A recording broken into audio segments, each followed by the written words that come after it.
சுதந்திரத்திற்கு பிறகு இந்தியாவின் முதல் பெரிய அளவிலான தனியார் தங்க சுரங்கம் ஆந்திர பிரதேசத்தில் செயல்பாட்டுக்கு வரவுள்ளது. இந்தியாவே ஒரு காலத்தில் தங்கத்தை உற்பத்தி செய்த நாடுதான்.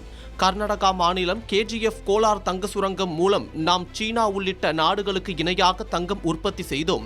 ஆனால் 1990களுக்கு பின் அரசு இரும்பு, காப்பர் போன்ற பிற பொருட்களை தோண்டி எடுப்பதில் அதிகம் கவனம் செலுத்தியது.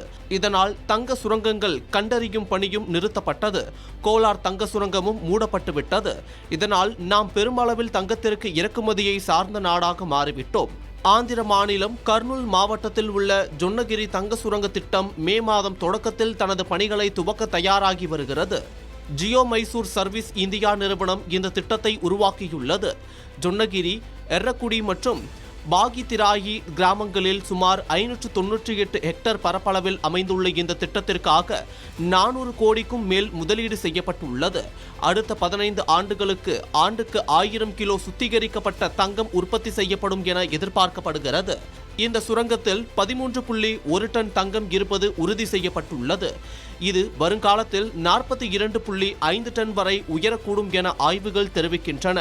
தற்போது இந்தியா ஆண்டுக்கு 800 டன்களுக்கும் அதிகமான தங்கத்தை இறக்குமதி செய்கிறது. இது நாட்டின் அந்நிய செலவாணி கையிருப்பிற்கு பெரும் சுமையாக உள்ளது. தற்போது ஹட்டி தங்க சுரங்கம் மட்டுமே ஆண்டுக்கு 1.5 டன் தங்கம் உற்பத்தி செய்கிறது. 2000ஆம் ஆண்டில் கோலார் தங்க வயல் மூடப்பட்ட பிறகு இந்தியாவில் பெரிய அளவிலான தங்க உற்பத்தி முடங்கியது. ஜொன்னகிரி திட்டம் இந்த இடைவெளியை நிரப்பும் என எதிர்பார்க்கப்படுகிறது. இது குறித்து ஆந்திர மாநில சுரங்கத்துறை முதன்மை செயலாளர் முகேஷ்குமார் மீனா கூறுகையில், இது ஆந்திராவிற்கு மட்டுமல்ல, இந்தியாவின் சுரங்கத்துறை லட்சியத்திற்கே ஒரு மைல்கல் என்றார். இத்திட்டத்தின் மூலம் கல்வி, மருத்துவம், சுகாதாரம், குடிநீர் மற்றும் திறன் மேம்பாட்டு பயிற்சிகள் உள்ளூர் மக்களுக்கு வழங்கப்பட உள்ளன.